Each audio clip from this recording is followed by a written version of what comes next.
Bienvenue sur Paris Podcast. Pourquoi est-ce que je comprends presque tout en français, mais je bloque complètement quand je veux parler? Pourquoi est-ce que mon cerveau traduit chaque phrase dans ma tête avant que j'ouvre la bouche? Pourquoi est-ce que certaines personnes parlent français après quelques mois, alors que moi, je suis bloqué depuis des années? Je me pose ces questions tous les jours, et je suis sûr que beaucoup d'entre vous se posent les mêmes questions. C'est une excellente question. C'est exactement le problème que nous allons aborder aujourd'hui. Bienvenue à Paris Podcast. Aujourd'hui, nous allons comprendre ce qui se passe dans votre tête quand vous essayez de parler français. Nous allons analyser pourquoi vous traduisez mentalement. Et surtout, nous allons trouver des solutions concrètes pour parler plus naturellement, sans réfléchir trop longtemps. Je suis vraiment content d'être là aujourd'hui parce que c'est un sujet qui me touche personnellement. Je dois avouer que j'ai essayé beaucoup de méthodes pour apprendre le français. J'ai pris des cours, j'ai acheté des livres, j'ai regardé des vidéos, mais le résultat est toujours le même. Je comprends ce que les gens disent, mais quand vient mon tour de parler, c'est le vide. Tu n'es pas seul, tu sais. C'est le problème numéro 1 des apprenants de français dans le monde entier. Des étudiants de tous les pays me disent la même chose. Je comprends, mais je ne parle pas. Ou je comprends, mais je n'arrive pas à m'exprimer. Alors pourquoi ce problème est-il si fréquent? Qu'est-ce qui bloque les apprenants? Je pense que j'ai peur de faire des erreurs. C'est peu, être ça. J'ai toujours appris que la grammaire française est très importante. Mes professeurs m'ont toujours dit qu'il faut faire attention à la conjugaison, au genre des mots, aux accords. Alors maintenant, je veux parler correctement. Mais du coup, je réfléchis trop. Je pèse chaque mot avant de le dire. Et souvent, je ne dis rien parce que je pense que ma phrase n'est pas parfaite. Voilà, c'est exactement ça. Tu as appris le français à l'école en faisant des exercices de grammaire, tu as appris les règles par cœur, tu as appris beaucoup de vocabulaire, mais tu n'as pas appris à parler naturellement. Parler n'est pas comme faire un exercice de grammaire. Quand on parle, les choses vont vite. Il n'y a pas de temps pour réfléchir à la règle. Il n'y a pas de temps pour vérifier si le genre est correct. Alors comment font les gens qui parlent bien français? Parce que je connais des gens qui parlent français sans hésiter. Ils ne sont pas parfaits, mais ils parlent. Ils racontent des histoires. Ils font des blagues. Ils expriment leurs opinions. Moi, je ne peux même pas commander un café sans stresser. Exactement. Tu viens de dire un mot très important. Ils ne sont pas parfaits, mais ils parlent. La différence, ce n'est pas la connaissance de la grammaire. La différence, c'est qu'ils ont arrêté de traduire, ils ont commencé à penser directement en français, ils ont compris que la communication est plus importante que la perfection. Mais comment on fait pour penser en français? Mon cerveau est habitué à penser dans ma langue maternelle. C'est automatique.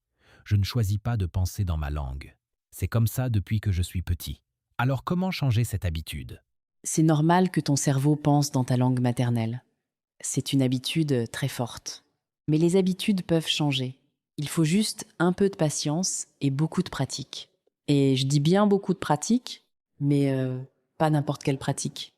Une pratique intelligente. Qu'est-ce que tu veux dire par pratique intelligente? Je veux dire qu'il suffit pas de répéter des mots ou des phrases sans comprendre. Il faut pratiquer avec des objectifs clairs. Il faut pratiquer dans des situations réelles. Il faut pratiquer en écoutant et en parlant. Et il faut pratiquer régulièrement, pas seulement une fois par semaine. Je comprends, mais c'est difficile de trouver du temps pour pratiquer tous les jours. Je sais, la vie est occupée, mais t'as pas besoin de pratiquer pendant des heures. Même 5 minutes par jour, ça fait une différence. 5 minutes de français, c'est mieux que 0 minutes. Et ces petites pratiques, jour après jour, créent une grande différence. Tu as raison. Je vais essayer de pratiquer un peu chaque jour. C'est une excellente décision. Alors commençons par le début. Pourquoi ton cerveau traduit-il quand tu parles français? Je pense que c'est parce que je connais mieux ma langue maternelle. Je pense naturellement dans ma langue. Mes pensées sont dans ma langue. Alors, quand je veux parler français, je prends une pensée qui est dans ma langue et je la traduis en français. C'est comme un processus en 2 étapes. Oui, c'est ce qu'on appelle la traduction mentale. C'est très fatigant pour le cerveau et c'est très lent parce que tu dois faire plusieurs étapes avant de prononcer une seule phrase. Quelles sont ces étapes exactement? D'abord, Tu penses à ce que tu veux dire dans ta langue maternelle. Ensuite, tu cherches la traduction des mots en français. Ensuite, tu vérifies la grammaire. Tu te demandes si le verbe est bien conjugué, si le genre est correct. Ensuite, tu réfléchis à la prononciation. Et après, tout ça, tu parles. Mais tout ce processus prend beaucoup de temps. C'est exactement ce qui m'arrive. Quand je trouve enfin ma phrase, la conversation est déjà passée à autre chose. Mon interlocuteur a déjà parlé de 3 autres sujets. Et moi, je suis encore en train de réfléchir à ma première phrase. C'est pour ça que beaucoup d'apprenants restent silencieux. Ils n'ont pas le temps de faire toutes ces étapes, alors ils ne disent rien. Ils écoutent, ils comprennent, mais ils ne participent pas. C'est très frustrant. Frustrant est le bon mot. Je sors des conversations épuisées. J'ai l'impression d'avoir couru un marathon. Mon cerveau a tellement travaillé pour comprendre et pour essayer de formuler des phrases. Alors comment on peut arrêter de traduire? C'est la grande question. Il faut penser directement en français. Pas traduire, penser. Mais comment on fait ça? On commence par des petites choses. Donne-moi un exemple concret. Quelque chose que je peux faire aujourd'hui. Très bien, imagine que tu es dans ta cuisine le matin, tu prépares ton petit déjeuner, tu vois une tasse, qu'est-ce que tu vois? Je vois une tasse. En français, tu viens de dire une tasse, mais dans ta tête, tu as d'abord pensé dans ta langue maternelle, puis tu as traduit, n'est-ce pas? Oui, c'est vrai. J'ai pensé à ma langue, puis j'ai traduit tasse. Alors maintenant, je te propose un exercice. Quand tu vois une tasse, essaye de penser directement une tasse. Pas de traduction, juste une tasse. Regarde l'objet et pense au mot français. Voilà. C'est un petit exercice, mais il est très important. C'est si simple que ça. Oui, c'est simple, mais il faut le faire tout le temps. Quand tu vois une table, pense une table. Quand tu vois une fenêtre, pense une fenêtre. Quand tu prends ton café, pense café. Commence par les objets. Ce sont des mots concrets, faciles à visualiser. Je peux essayer ça dès aujourd'hui. C'est le début de la pensée directe en français. Ensuite, tu vas penser à des actions. Quand tu ouvres une porte, pense j'ouvre la porte. Quand tu bois de l'eau, pense je bois de l'eau. Quand tu te lèves le matin, pense je me lève. Mais c'est très basique. Est-ce que ça va vraiment m'aider à parler? Oui, c'est basique. Mais c'est comme ça qu'on commence. On ne peut pas courir avant de savoir marcher. Tu dois d'abord t'habituer à penser aux choses simples en français. Petit à petit, tu vas penser à des choses plus complexes. Mais il faut commencer quelque part. D'accord. Je vais essayer chaque jour. Je vais penser aux objets en français. Je vais penser à mes actions en français. Excellent. C'est une très bonne décision. Maintenant, parlons d'un autre problème important qui bloque beaucoup d'apprenants. Lequel? La peur des erreurs. Beaucoup d'apprenants ont peur de parler parce qu'ils ont peur de faire des erreurs. Cette peur est très puissante. Elle bloque la parole, elle empêche la communication. C'est mon cas. J'ai toujours peur de dire quelque chose de faux. J'ai peur que les gens se moquent de moi. J'ai peur qu'on ne me comprenne pas. Mais dis-moi, est-ce que tu as peur de faire des erreurs quand tu parles dans ta langue maternelle? Non, pas du tout. Je ne réfléchis même pas. Je parle naturellement. Et pourquoi? Parce que je sais que les gens vont comprendre. Même si je fais une petite erreur, ils comprendront ce que je veux dire. Exactement. C'est la même chose en français. Les gens comprennent. Même si tu fais une erreur de conjugaison, même si tu utilises le mauvais genre pour un mot, même si ta prononciation n'est pas parfaite, les gens comprennent. Tu es vraiment sûr de ça? Je te le promets. Imagine que quelqu'un te dise dans ta langue « Je vais être fatigué aujourd'hui ». Est-ce que tu comprends ce que cette personne veut dire? Oui, je comprends. La personne dit qu'elle est fatiguée. Et si quelqu'un te dit « Je suis fatigué » au lieu de « Je suis fatigué », Je comprends aussi. Je sais qu'elle veut dire qu'elle est fatiguée. alors voilà. La communication est possible même avec des erreurs. Les erreurs n'arrêtent pas la communication. Le but, ce n'est pas d'être parfait. Le but, c'est d'être compris. Mais je veux quand même progresser. Je ne veux pas faire toujours les mêmes erreurs. Bien sûr. Et tu vas progresser. La progression se fait justement en parlant. En parlant, tu vas faire des erreurs. Et en faisant des erreurs, tu vas apprendre. C'est le cycle normal de l'apprentissage. Erreur, correction, progression, erreur, correction, progression. Donc je dois accepter les erreurs? Je dois les voir comme quelque chose de normal? Oui, Accepte les erreurs. Et même plus que ça, accueille-les avec un sourire. Les erreurs sont des preuves que tu es en train d'apprendre. Si tu ne fais pas d'erreurs, c'est que tu ne parles pas assez. C'est une belle façon de voir les choses. Je n'avais jamais pensé aux erreurs comme quelque chose de positif. Je vais te raconter une histoire pour illustrer cela. Un jour, une de mes élèves est allée commander un café à Paris. Elle voulait dire « Je voudrais un café avec du lait ». Mais elle a oublié le mot lait. Alors elle a dit « Je voudrais un café avec de la laitue ». Le serveur a souri. Elle a réalisé son erreur et elle a ri aussi. Et maintenant, elle n'oubliera plus jamais le mot lait. L'erreur l'a aidée à mémoriser. Ah oui, c'est une bonne histoire. Et c'est vrai que quand on fait une erreur mémorable, on ne l'oublie plus. Exactement. Les erreurs nous aident à mémoriser.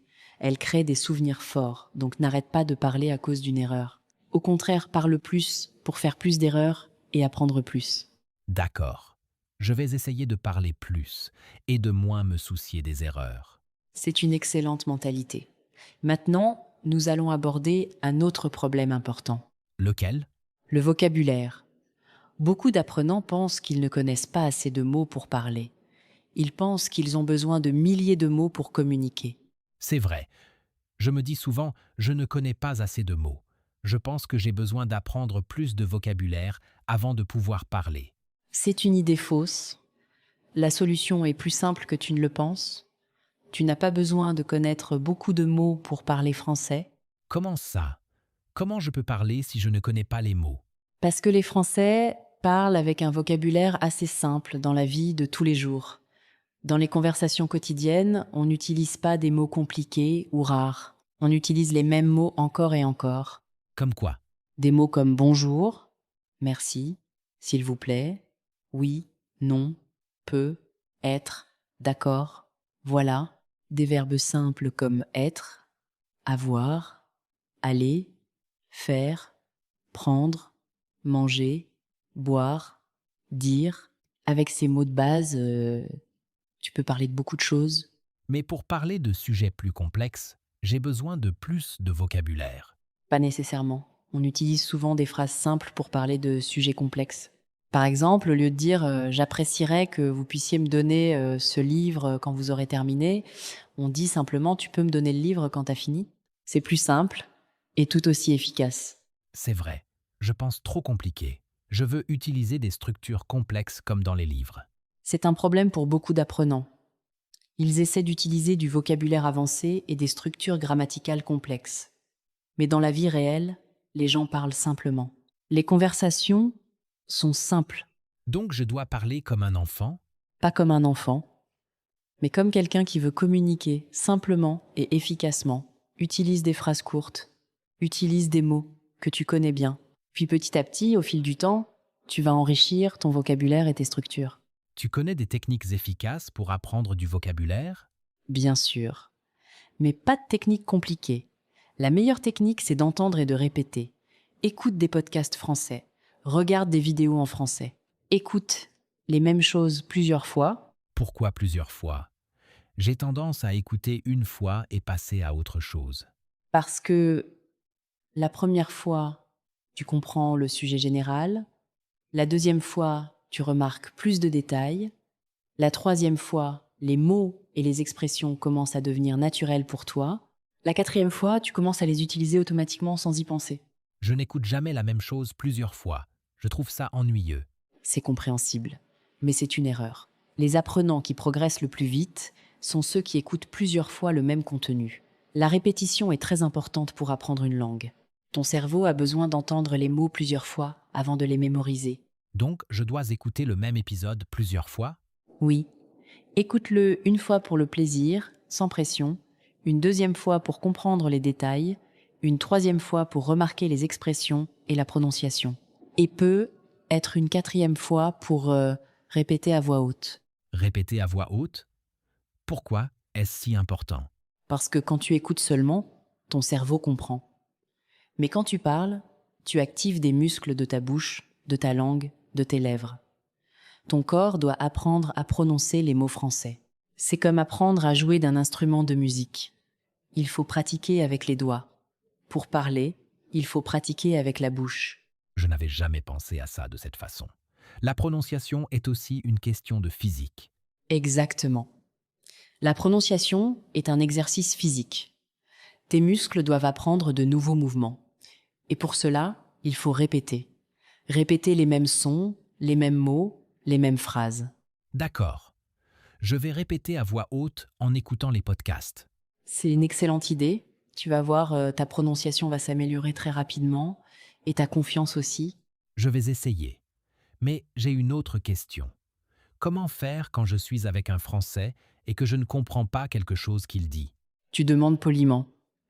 C'est tout à fait normal de ne pas comprendre. Tu dis je n'ai pas compris, tu peux répéter s'il te plaît. Tu dis plus lentement s'il te plaît. Tu dis comment tu dis ça en français? Les Français ne sont pas des monstres. Ils comprennent que tu es en train d'apprendre. J'ai toujours peur de poser des questions. J'ai l'impression que je vais déranger ou que je vais paraître stupide. Mais pourquoi? Poser des questions, c'est normal. Moi aussi, je pose des questions quand je ne comprends pas quelque chose. Les Français posent des questions tous les jours. C'est la base de la communication. C'est vrai, je n'y avais pas pensé de cette façon. Tu peux aussi dire comment on dit ça en français. C'est une excellente question. Les Français aident volontiers les gens qui apprennent leur langue. Vraiment, ils sont contents de voir que quelqu'un fait l'effort de parler français. Tu crois vraiment qu'ils sont contents? Je suis sûre. La plupart des gens sont flattés quand quelqu'un essaye de parler leur langue. Ils vont être patients avec toi. Ils vont t'encourager. Ils vont te corriger gentiment si tu leur demandes. Alors je dois poser plus de questions. Oui. Les questions sont tes amies. Elles te permettent de continuer la conversation, d'apprendre de nouveaux mots, de vérifier ta compréhension.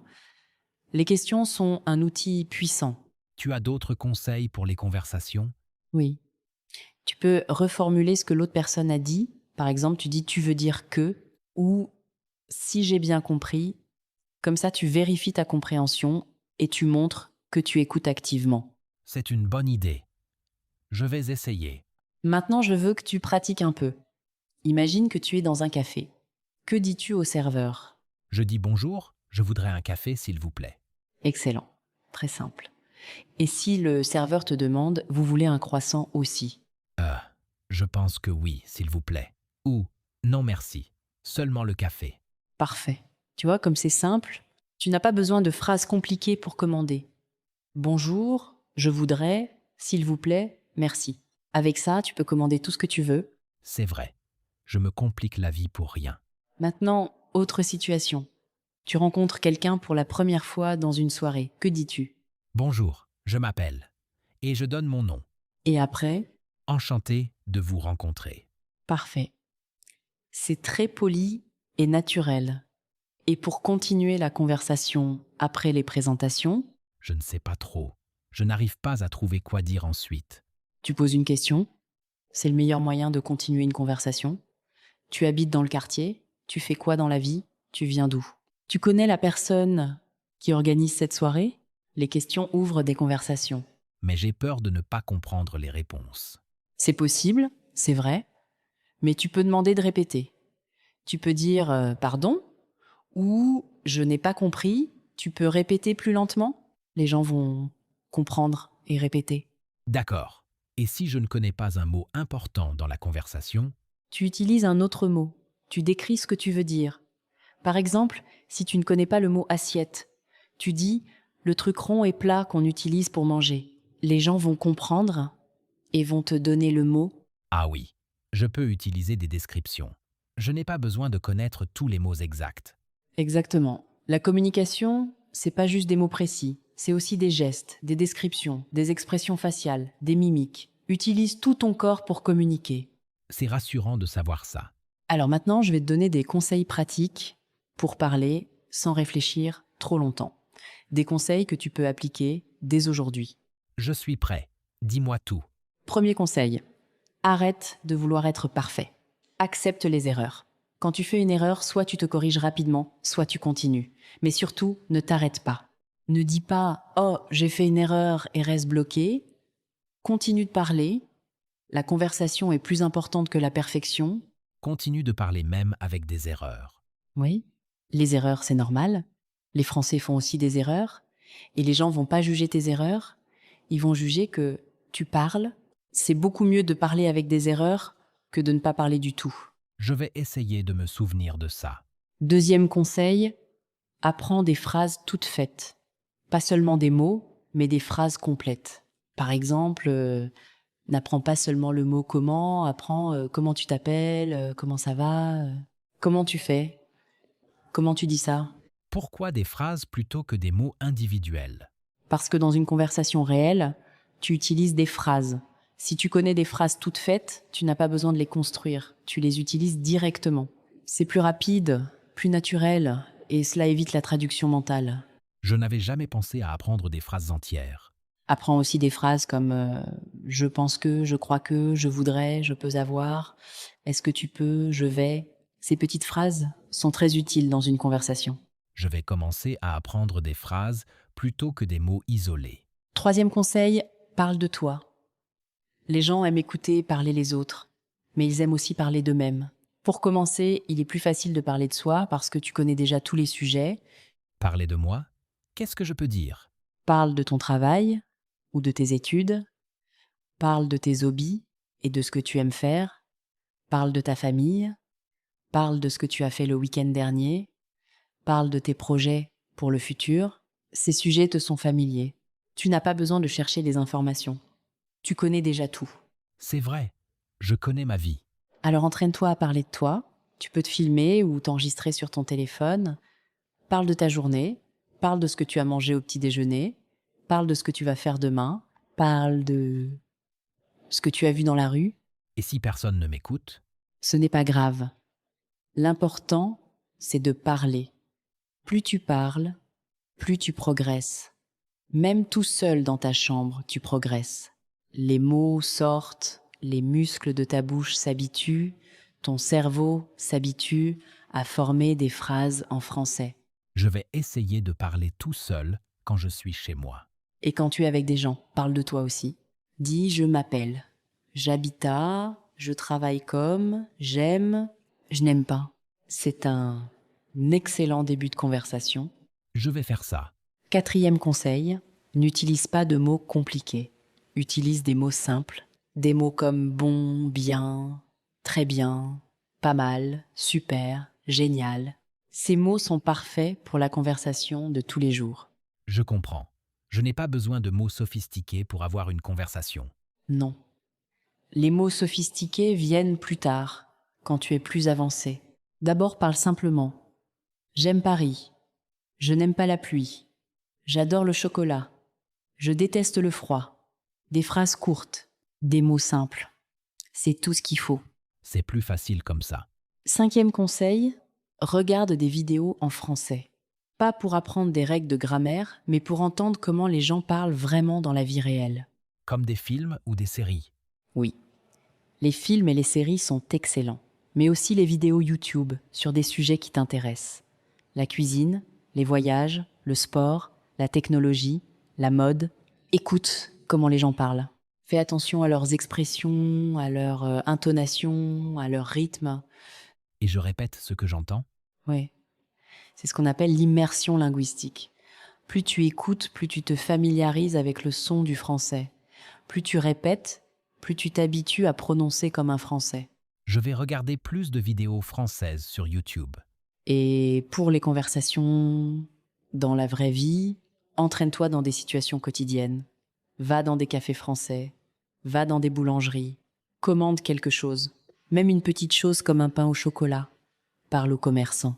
Ce sont des conversations courtes mais très utiles. J'ai un peu peur, mais je vais essayer. Tu vas voir, après quelques fois, ce sera tout à fait naturel. La première fois est toujours la plus difficile, mais chaque fois après sera plus facile. La peur va diminuer. Tu parles comme si c'était si simple. Parce que c'est simple, finalement. Le plus difficile, c'est de commencer. Une fois que tu as commencé, tout devient plus facile. Tu vas faire des erreurs, c'est normal. Mais chaque erreur est une leçon. Chaque leçon te rend plus fort. Si ce podcast vous aide à améliorer votre français, abonnez-vous à Paris Podcast. Votre soutien nous aide à créer de nouveaux épisodes chaque semaine. Je vais m'abonner tout de suite. Et je vais parler français tous les jours, même un peu. C'est une excellente décision. Maintenant, je te propose de t'entraîner ensemble. Je vais te poser des questions simples. Tu réponds à voix haute. Même si personne ne t'écoute, Cela te prépare pour les conversations réelles. D'accord, je suis prêt. Pose-moi tes questions. Alors comment tu t'appelles? Je m'appelle. Prénom. Très bien. Où est-ce que tu habites? J'habite à Paris. Enfin, près de Paris. Parfait. Quel est ton métier? Je suis. Je suis étudiant en informatique. Excellent. Qu'est-ce que tu aimes faire pendant ton temps libre? J'aime lire et voyager. J'aime aussi regarder des films. Quel type de film est-ce que tu aimes? J'aime les comédies et les films d'aventure. Parfait. Tu vois, comme tu parles, c'est simple. Ce sont des phrases courtes. Tu as répondu naturellement. C'est vrai. J'ai parlé plus facilement que d'habitude. Je n'ai pas trop réfléchi. C'est parce que tu as pratiqué et que tu t'es entraîné. La pratique rend les choses plus faciles et plus naturelles. Mais j'ai fait des erreurs, je pense. Peut être quelques petites erreurs. Mais tu as parlé. C'est l'essentiel. Les erreurs, on peut les corriger plus tard. Mais parler, c'est le plus important. Tu as raison. Je vais continuer à pratiquer. Maintenant, un autre exercice. Imagine que tu es dans un magasin de vêtements. Tu veux acheter un pantalon. Qu'est-ce que tu dis au vendeur? Bonjour, je voudrais un pantalon, s'il vous plaît. Bien. Continue. Le vendeur te demande quelle taille? Je ne sais pas le mot pour taille. Je dis, je ne sais pas ma taille en France. C'est bien. Tu as trouvé une façon de dire ce que tu voulais même sans connaître le mot exact. Le vendeur va comprendre et t'aider. Ah oui, je peux expliquer ce que je veux plutôt que de chercher le mot parfait. Exactement. Explique, décris, utilise des gestes. C'est comme ça que les gens communiquent. La communication n'est pas parfaite, mais elle est efficace. Je commence vraiment à comprendre cette idée. Je vais te donner un dernier conseil, mais c'est peu, être le plus important de tous. Lequel? Sois patient avec toi-même. Apprendre une langue, ça prend du temps. Ce n'est pas une course, c'est un voyage. Parle tous les jours, même un peu, écoute tous les jours, même un peu, et petit à petit tu vas voir des progrès. Combien de temps ça prend en général? Ça dépend de chaque personne, de ta motivation, de ton temps disponible, de ta méthode d'apprentissage. Mais si tu pratiques un peu chaque jour, en quelques mois, tu vas voir une grande différence dans ta façon de parler. Et je vais vraiment parler sans réfléchir un jour? Oui. Tu vas commencer à penser directement en français. Peut être pas tout le temps, mais certaines pensées viendront spontanément en français.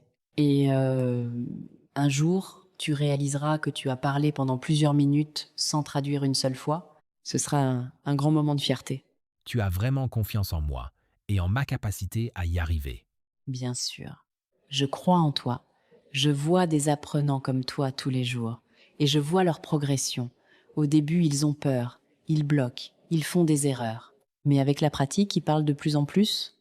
Et un jour, ils parlent couramment, sans réfléchir. Tu vas y arriver aussi. Merci beaucoup. C'est très encourageant d'entendre ça. Un autre petit exercice que tu peux faire en écoutant ce podcast, quand tu entends un mot en français, pense à l'objet, pas à la traduction. Quand tu entends café, pense à l'odeur du café, à la couleur du café, au goût du café. Ne le traduis pas. C'est une bonne technique. Je vais essayer. Et quand tu entends aujourd'hui, ne le traduis pas, pense au jour présent. Pense à ce que tu fais aujourd'hui. C'est comme ça qu'on commence à penser directement en français. Je vais essayer de faire ça systématiquement. Un autre exemple. Quand tu entends je vais, ne le traduis pas. Imagine-toi en train de marcher. Imagine-toi en train d'aller quelque part. Crée une image mentale. Je comprends. C'est une façon plus visuelle de penser. Exactement. Plus tu crées des images dans ta tête, moins tu as besoin de traduire. Les mots sont connectés à des images, pas à d'autres mots dans une autre langue. Je vais essayer cette technique visuelle. Alors, on va pratiquer ensemble une dernière fois. Je vais te poser des questions sur ta journée. Essaie de répondre à voix haute, en français, sans trop réfléchir. D'accord, je suis prêt. Qu'est-ce que tu as mangé ce matin? J'ai mangé des céréales avec du lait. Très bien. Qu'est-ce que tu vas faire cet après-midi? Je vais travailler sur mon projet. Parfait. Qu'est-ce que tu as fait hier soir? J'ai regardé un film à la télévision. Excellent. Tu vois comme tu parles? Ce sont des phrases simples que tu connais bien. Tu les as utilisées sans trop réfléchir. C'est vrai. J'ai parlé plus facilement que d'habitude. Je n'ai pas traduit chaque mot dans ma tête. C'est parce que tu as pratiqué. La pratique régulière rend les choses plus faciles. Ton cerveau commence à créer des chemins automatiques. Je vais continuer à pratiquer tous les jours. C'est exactement la clé. Un peu chaque jour, même 5 minutes, même 10 minutes. Chaque petite pratique compte et s'accumule. Même si je suis fatigué après une longue journée, Oui, même fatigué, écoute un podcast français pendant que tu fais la vaisselle. Répète une phrase en te brossant les dents. Parle à ton chat ou à ton chien. Parle à ton reflet dans le miroir. Le plus important, c'est de parler. Juste un peu. parler à mon chat, c'est drôle, mais pourquoi pas? Pourquoi pas? En effet, ton chat ne va pas juger tes erreurs. Parle-lui en français. Dis-lui « Bonjour, comment ça va? Tu as faim? J'ai faim aussi.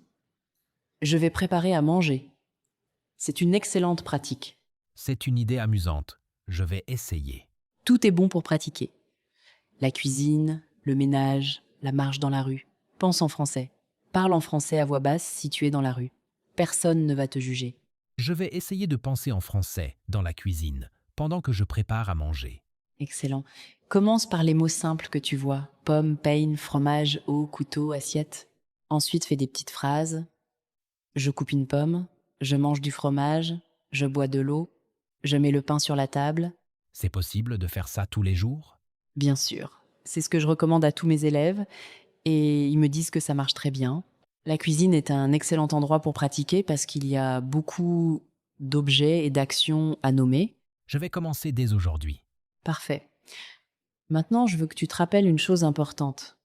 Apprendre une langue, c'est un voyage. Il y a des hauts et des bas, des jours faciles et des jours difficiles, des moments de grande motivation et des moments de doute, mais continue. Je vais continuer, même dans les moments difficiles. Et rappelle-toi, le but n'est pas d'être parfait.